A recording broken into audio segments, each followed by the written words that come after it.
I got put in a very tough position when Frankie Edgar retired.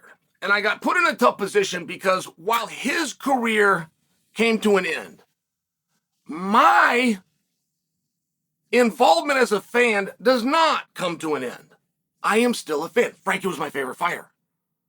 So I need a new favorite, right? It's one of these things. Dricus is not my favorite fighter. But I will tell you, there is no fighter that if you start the playing field all level as Chael starts looking for who he's going to like to replace Frankie, there is nobody that has bounced higher than Dricus. I don't know if Dricus has done a damn thing that I don't like.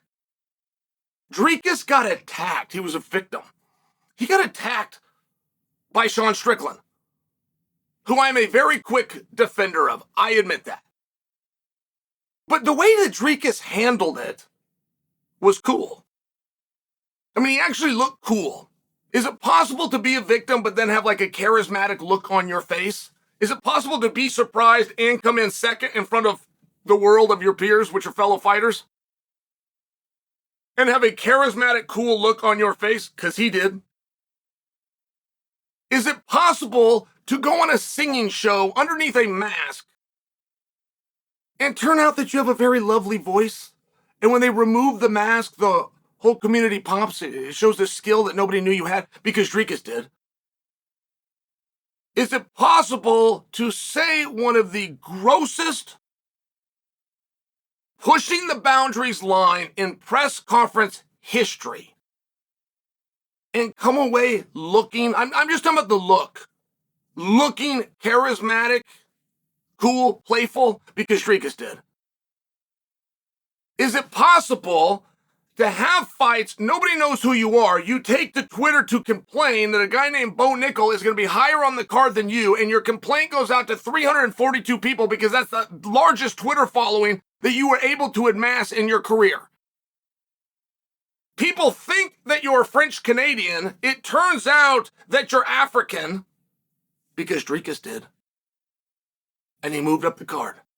And he complained so much that a win on a main card got him a number one contenders match. That part of the story really gets forgotten by many. When Dricus took to complaining on the internet about his card placement, he didn't have a problem with Bo. In fact, he even qualified that and said, I will fight Bo. But Bo is not going to fight on this same night on a higher placement than me. He's debuting. I've been here. He might be really good. I am really good. This was his argument. And he went and got a win. But he went from that one win, to standing across from Robert Whittaker, a match that we never would have predicted, a match we didn't want to see, and a match that at the time that bell rang was silly, at least according to you, because he was a 3-1 underdog. To put that in perspective for you, Charles Oliveira, the night that he fought Islam Makhachev, Charles Oliveira was a 3-1 underdog.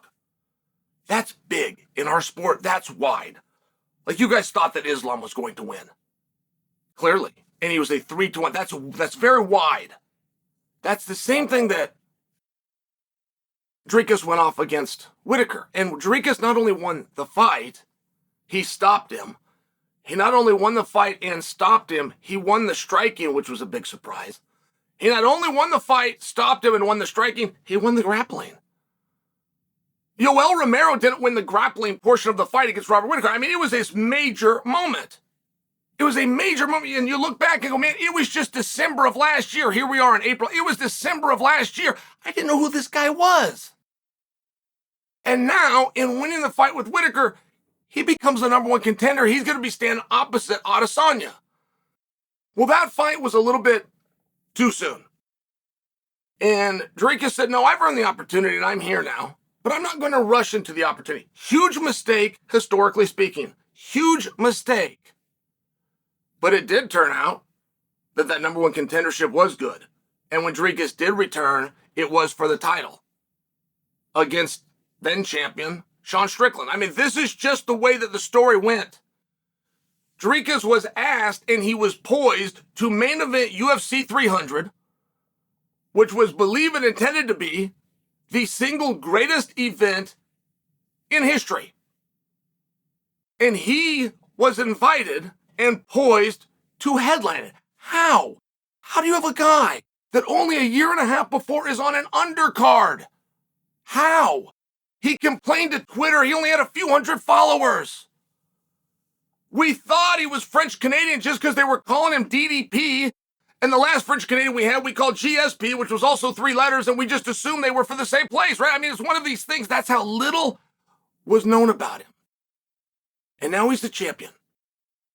And he laid out an interesting roadmap. It's very interesting.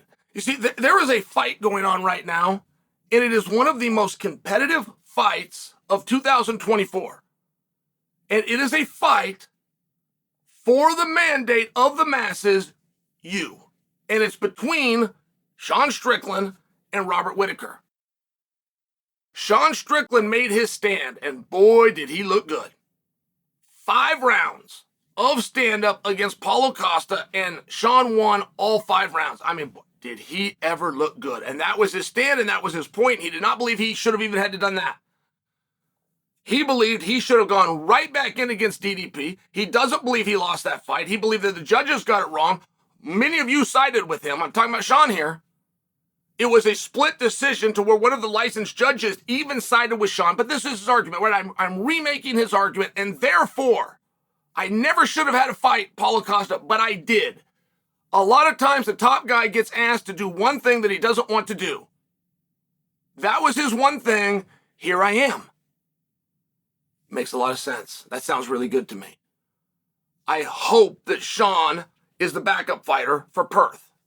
I hope that Sean is quietly, because they keep that backup fighter quiet. I hope that he is the one that's going to fly out. Should anything happen with Izzy or DDP, he's the one that goes in. I don't know that he is. And on top of all of that, you now have Robert Whittaker, who has not challenged Sean. But Sean also has not challenged Robert. They are fighting in a very different way. And Whittaker is playing chess in front of you all. He has called out Chimaev. He has made sure it is a 5-round fight. Ahead of time, he is pining that it become a number 1 contenders match. And he stuck up for both guys. He stuck up for himself, saying, if I beat Chimaev, there's no argument, it's me. But see, because then that would make Sean second. You guys understand that? If Whittaker says there's no argument, it's me, and here's him and Strickland, that would put Strickland here. If Whittaker's to win this argument, right, it's just a debate, but this is where it would put him. But that's not what Whittaker did. Whittaker then looked out for Chimaev. And he said if Chimaev wins, Chimaev goes for the title. So now Whittaker hasn't put 1 degree of separation between he and Sean. He's put 2. He inadvertently and psychologically has now moved Chimaev also in front of Sean. It is no longer a battle between Whittaker and Sean. It is between Whittaker and Chimaev if you listen to Whittaker and they bump Sean, right? It's a tough spot. I mean, it was very well played. It was an extremely well-played, tactical, psychological chess move by Whittaker. And now you've got DDP to weigh in. And DDP has co-signed the statement. Now, of course, he's talking about if he wins, if he gets through Adesanya, right? A lot of ifs, I understand. But if he wins and he has any power, that is the match that he will look to. He will respect the outcome of the duel, and he will put his title up against whoever that is. He has also moved Sean Strickland. It's a tough spot. Strickland's entire life has been filled with tough spots. But this is one. And I assure you, Strickland is not going to just take this quietly. He's going to come back. And when he comes back, it's going to be with a very good plan of his own.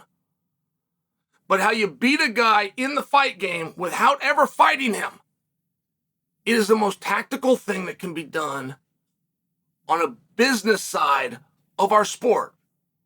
And right now, Whittaker, and he got a little lucky, right? He comes out, he makes his case. I don't know how great the case is, but it's a pretty good case. He now gets the champion to sign off on it.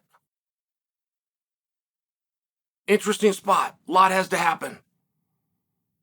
Chimaev's got to make it to the ring, which there's a prop bet. He's actually the underdog that fight even goes off. Of which instantly, I believe, per Whittaker, Whittaker's put all his eggs in the basket of, to outdo Sean, I must beat Chimaev. And when I do, I become the guy. So by Whittaker's own statement, if he doesn't get the fight with Chimaev, if anything happens there, by Whittaker's own math, it defaults back to Strickland.